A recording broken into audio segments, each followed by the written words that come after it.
Good day and happy day after April Fool's Day. A lot went on in the NHL last night, but it did not include the Preds. Did affect the standings. There were a lot of losses by playoff teams to non-playoff teams last night. But that's not what we're here for. We are here. Welcome to Predators Proclivity, where we look at the data from the season for the NHL Nashville Predators and make comments upon it. I'm your host, Preston Proctor. And let's start today out by congratulating New York Ranger Jonathan Quick. Yes, ex-LA King,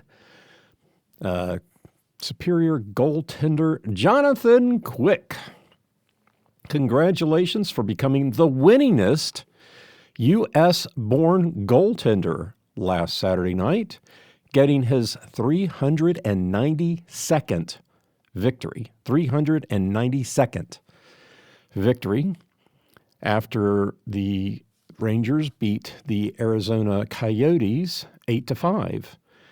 Previously, Ryan Miller had the record, 391, so Jonathan Quick was tied with Ryan previous to that game. And so, of course, he was an ex-King. You guys have been listening long enough to know I'm a Kings fan. Was a strident Kings fan for the longest time. Jonathan Quick spent 15 and about 3/4 of seasons with the LA Kings. During that time, he won 2 Stanley Cups in 2012, 2014, got the Conn Smythe Trophy as the MVP of the playoffs in 2012. He got the William N. Jennings Trophy, which is the goal for the fewest goals scored against in a season. Usually, not always, that goal is held by 2 goaltenders on a team. I think a minimum games of 25, I think is what it is. You have to pay 25.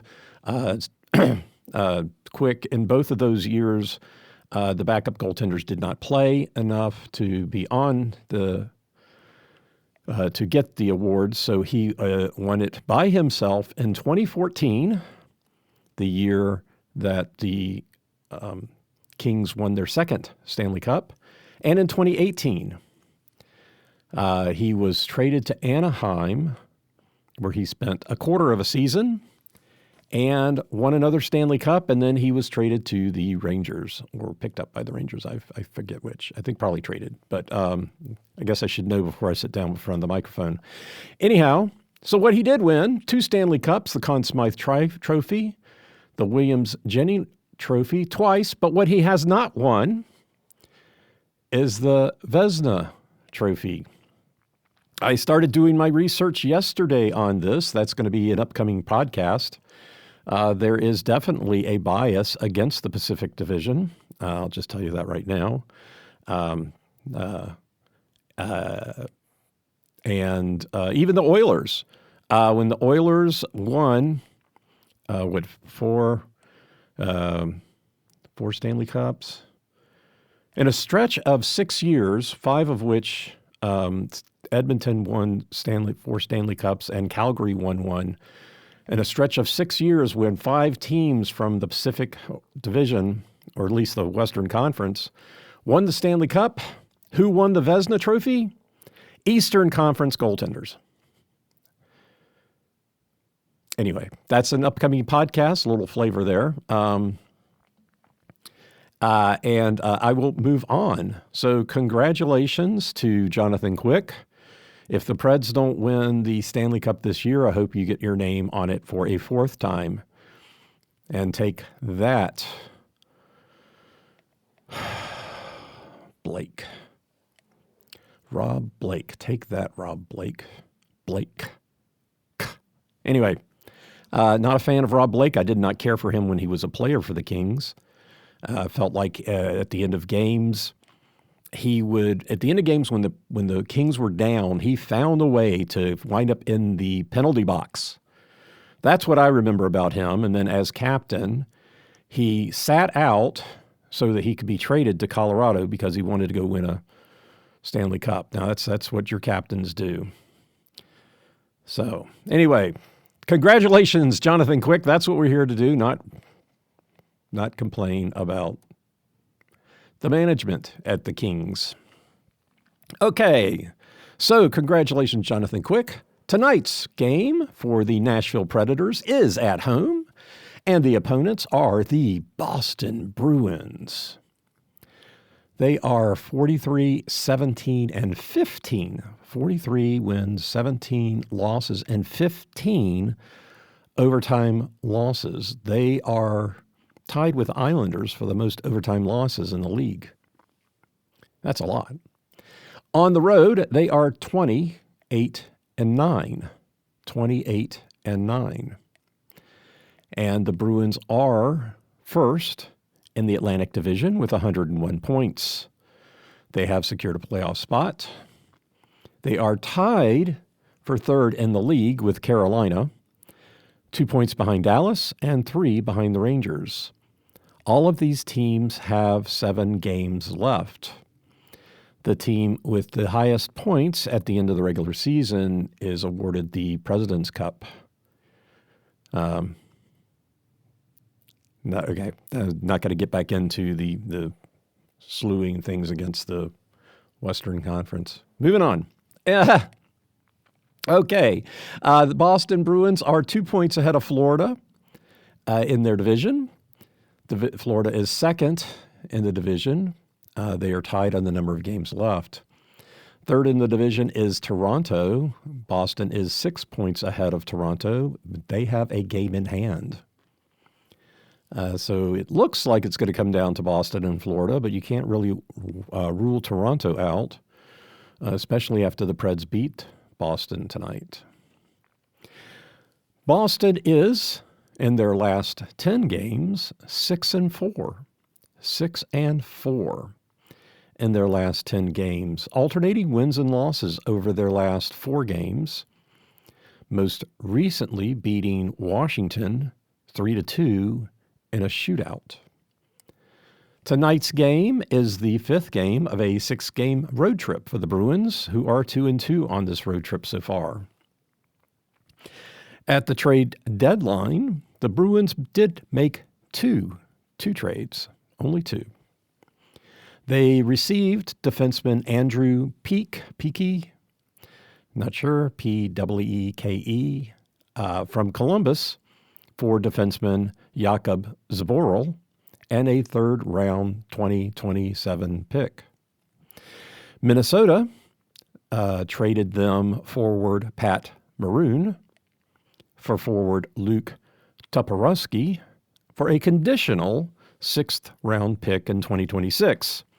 The conditional pick is reliant on Maroon playing 1 game in the 2024 Stanley Cup playoffs.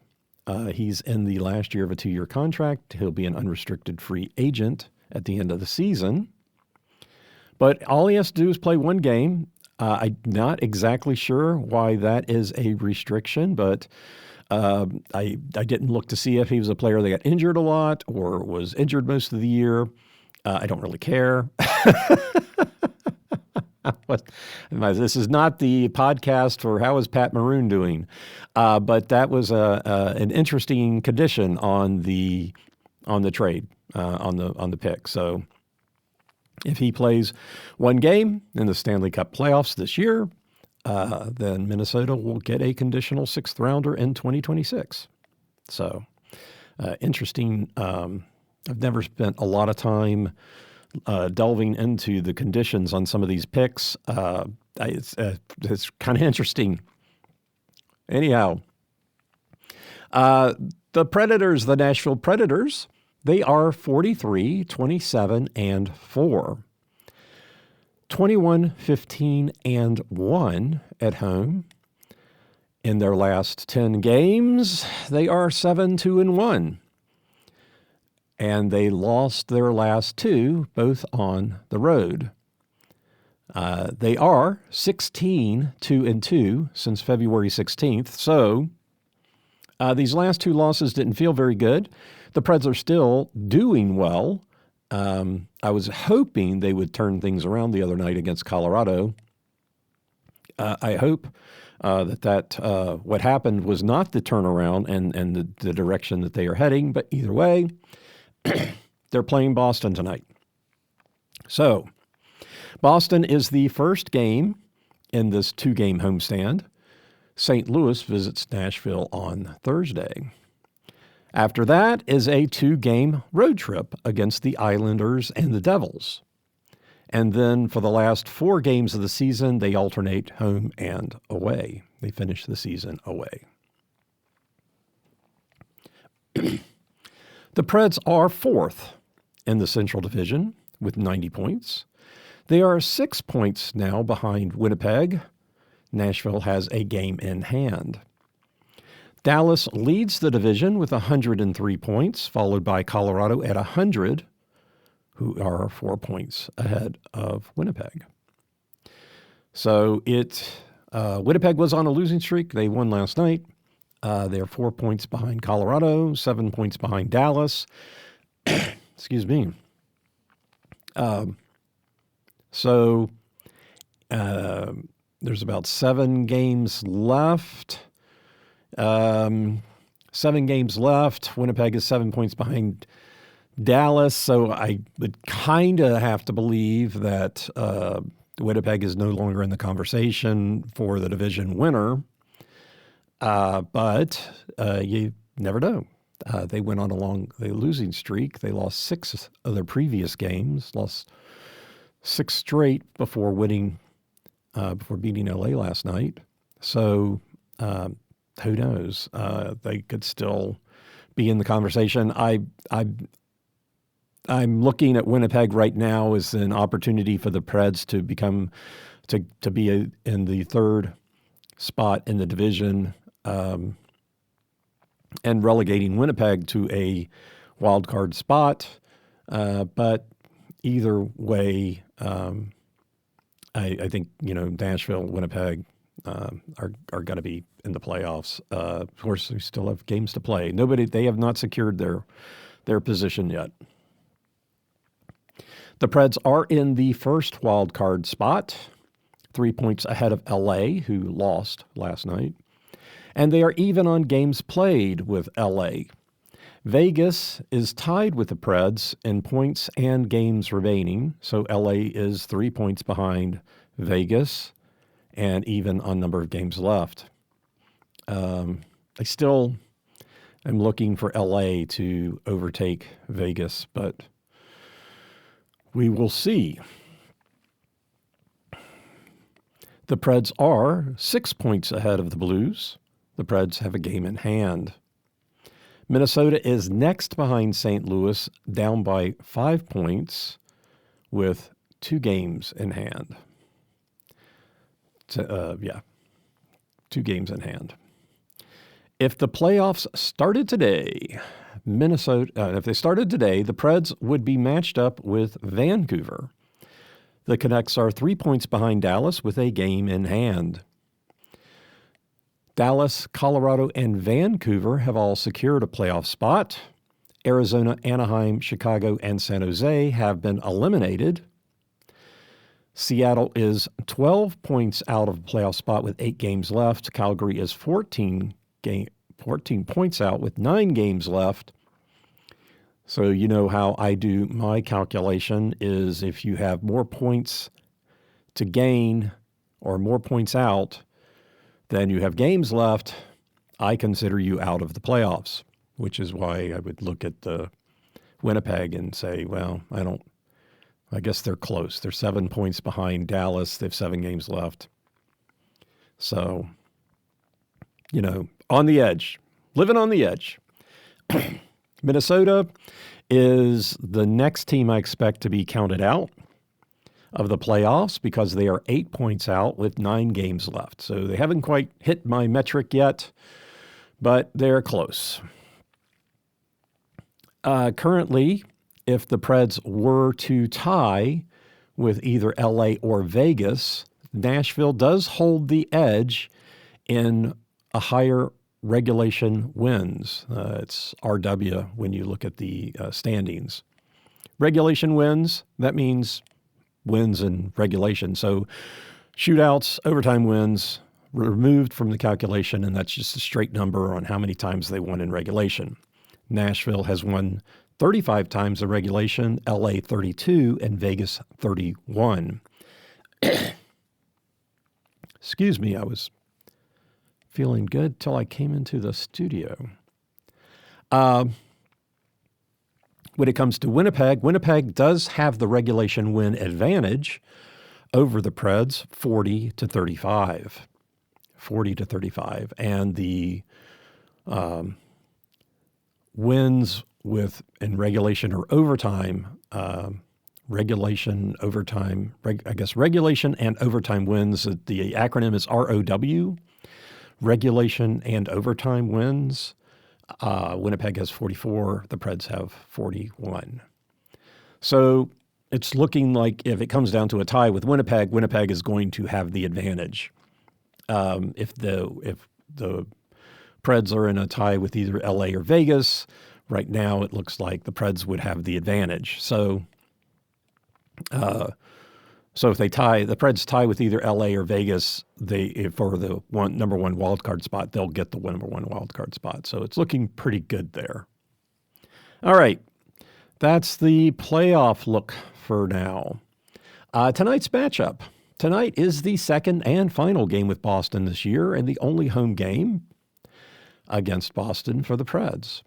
Boston won the game back in October, the Preds' third game of the year, 3-2. Back in October, the Preds were 1-1 entering the game as they lost the season opener to Tampa Bay in Tampa and won the home opener against Seattle. They lost the following game after losing to Boston. They lost that game to Edmonton, and then they won 2. So that was what the Preds were like when they came into the game with Boston. Boston, on the other hand, started the season by winning 6 in a row, 9 out of 10, and they were 14-4 at one point. So 14 wins out of the first 18 games. They had a very, very, very strong start. They had a strong start, excuse me, but the Preds played them good. They played them well, and the Preds at that point in time weren't necessarily playing their best, but it was still a very good game. Scoring, both teams got one in the first. Nashville got the first goal of the game, which didn't matter in the end. Both teams also got one in the second, with Boston getting the first goal in the second. So they were up 2-1, and then the Preds came back and tied it. Boston got a power play goal, 2:52 in the third, and that ended the scoring. So pretty tough game there. So hopefully we can get the Preds playing well again tonight and have a little different victory, have a different outcome, get a victory, which would be different than October. Boston enters this game 2-3 over their last 5 games, losing to the Islanders, Philadelphia, and Tampa Bay. They beat Florida and Washington. Of those 5, the Islanders are the only team that was not a playoff-positioned team, so they were 2-2 against playoff-positioned teams. And the Preds are on a 2-game losing streak after a 6-game winning streak. Okay, so the Preds, what sort of statistics do we have for the Preds? At home, they are 21-15-1 at home. Their last home game was last Tuesday, the 5-4 overtime win over Vegas.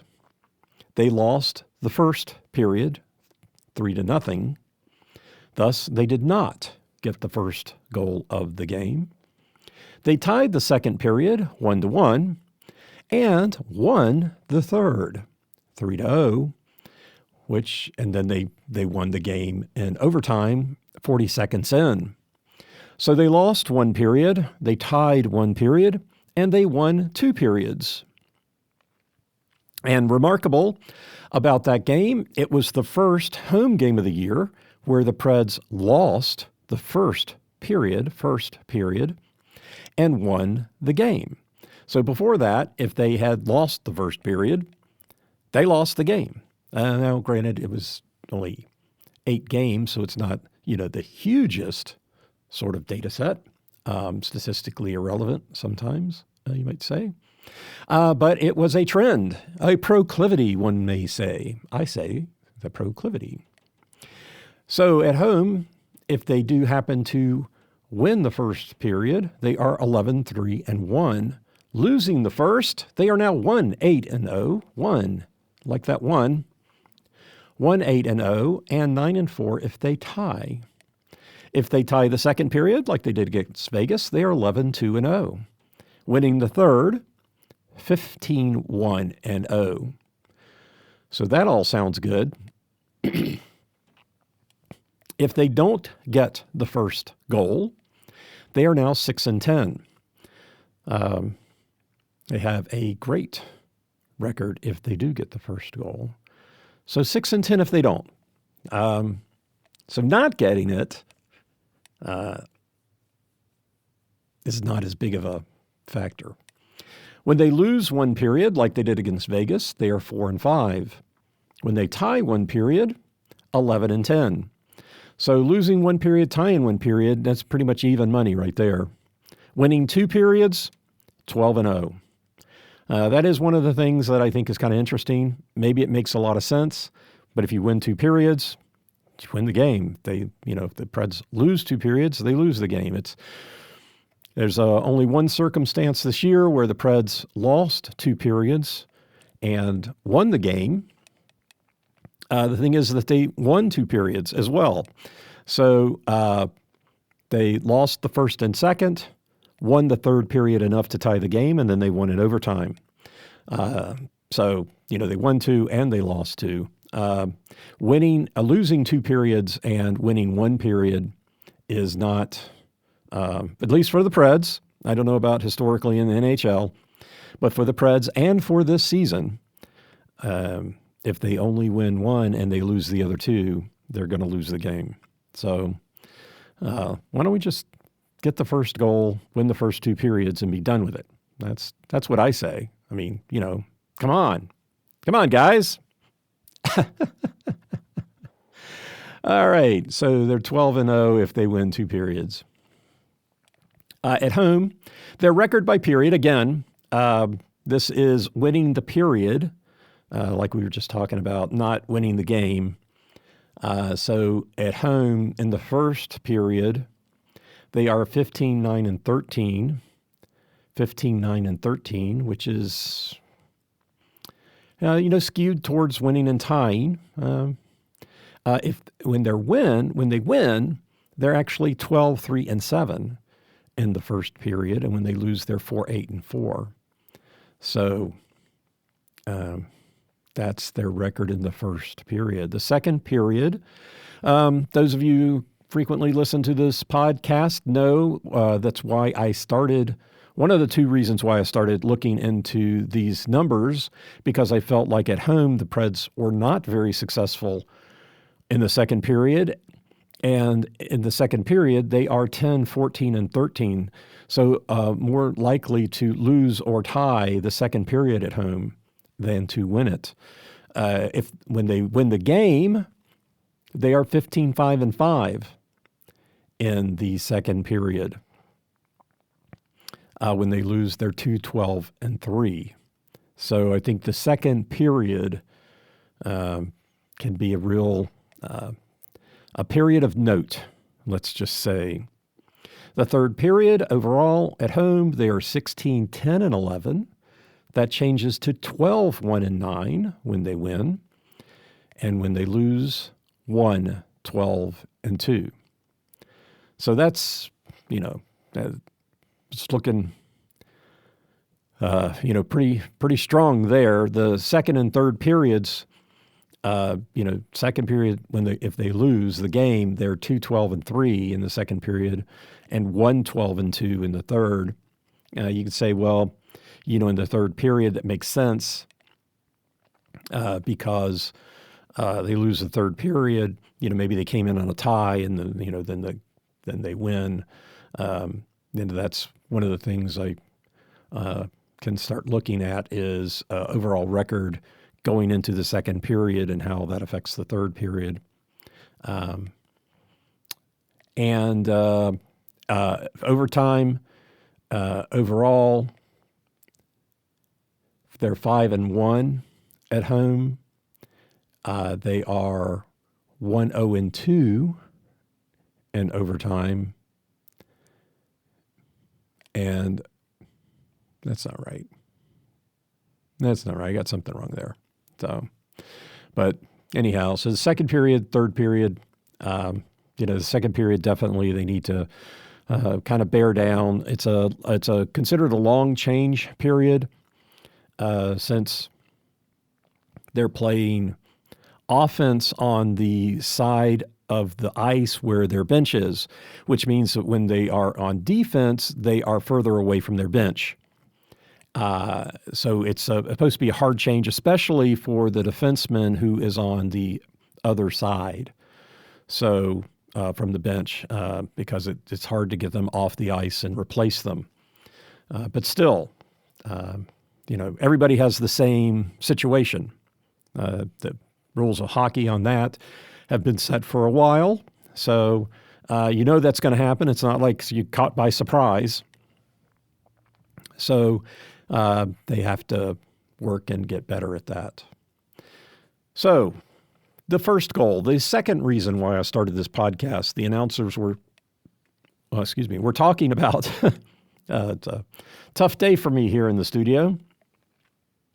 The announcers for the Preds were talking about how the first goal was the most important thing, and I discount that.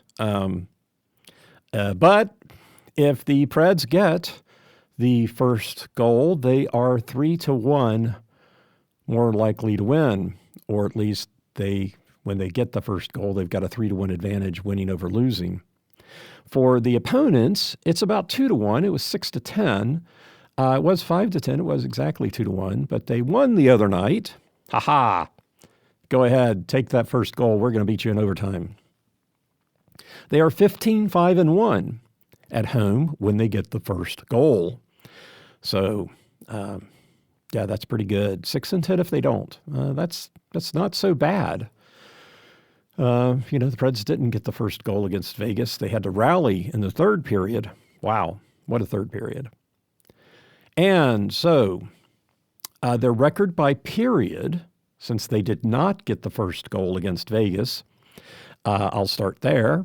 When they do not get the first goal, they're 1-9-6 in the first period. So only once have they not gotten the first goal and won the first period. So pretty telling. The second period, not much better, 2-10-4. 2-10-4. So twice, if they didn't get the first goal, did they win the second? And now the third kind of swings around because you can see if they don't get the first goal, they're not their fortunes are not very good in the first and second periods. So in the third, it's 6-2-8. So and they're 2-0-0 in overtime. If they do get the first goal, they're 14-0-7. So they have never lost the first period when they get the first goal. 8-4-9 in the second, not too bad. 10-8-3 in the third. So you can see, the other team can be pushing. Similarly, if the Preds get the first goal, they play pretty well in the first. Most likely have a lead, go into the second. Third period comes around, the other team has to push. And they're 3-1 in overtime. So the winning goal. So what period is the winning goal scored in? So the winning goal is if like at Vegas the other night, Vegas scored 3 in the first. Was that 1 in the second? I've lost my mind. I've forgotten already how that went. Yeah, that's right. So 3 in the first, 1 in the second. So they scored 3 in the first, 1 in the second. The Preds scored 1 in the second, 3 in the third. So they were tied going into overtime. Overtime is, if a goal in overtime is always the game winner because you were tied going in. But say, they won 4-1 whenever the second goal was scored. So I hope I didn't belabor that too much, but basically, when is the winning goal scored? Okay, when the Preds win, the winning goal is scored most of the time in the second period, 38%, 24% in the third and fourth, 14% in the first. When they lose, 44% of the time, it's the game-winning goal is scored in the third period. So pretty interesting. When the Preds win, most of the time they get the winning goal in the second period, and the opponent in the third. Overall, whenever the winning goal is scored by either team, it's roughly about the same for the second and third period, 36 in the second, 34 in the third. So contrast, about 35% to 44 for the opponents getting in the third, and 38 for the Preds in the second, 36 overall. That number has been coming down. It was higher, but 38 to 36%, I would say, is not that significant of a difference. But the 44 to 34, that's kind of interesting. And as for the first and second periods when the Preds lose, it's 25%. So 50% of the time it's in the first or second, and then 44 in the third. So they're kind of interesting there. Scoring by period. The Preds at home have been outscored by their opponents in the first and second periods by 6-2. They have a 12-goal advantage in the third. And since February 16th, they have that game the other night against Vegas. But since February 16th, they have a 1-goal advantage in the first, 4 in the second, and 16 in the third. So it's kind of interesting that they're getting outscored in the first and second, but when they get outscored, they must be getting outscored by a lot. In the first period, the Preds are roughly as likely to outscore their opponents by 1 as they are to be tied with them. 32% outscore by 1, 35% tie, so roughly 2/3 there. Outscoring by 2 by either team is 8%, roughly, 8% that either score will outscore the other by 2. And then 24% of the time, the opponents outscore the Preds. 3% 1, 8% 2, 8% by 3, and 5% 4. The second period, a third of the time they tie, 35%, and about a quarter, 28, they outscore the opponents by either 1 or 2, 14% each. So that's pretty good. 30% of the time, the opponents have outscored the Preds by 1. In the third period, it's about a third to be a tie, 30%, and another third, they outscore the opponents by either 1 or 2, 16% each. The opponents outscore the Preds by 1, 2, or 3 goals about a quarter of the time, 11, 8, and 8%. So that's the numbers. That's the losing by period. Okay. That's what we're looking at. That's what they do, the numbers that they do, the stats at home. They are playing the Boston Bruins tonight at home, and hopefully they will come away with a win. Hopefully they win the first period, get the first goal. Let's go ahead and win the second period and get that two period advantage down, and then win the game. So hopefully the Preds can turn it around. They are coming in on a 2-game losing streak, both on the road. They're back home. Boston is coming in on a 5th of a 6th-game road trip, 2-2 so far on this road trip. So, good luck to the Preds. Hope we see a victory. And thank you for listening.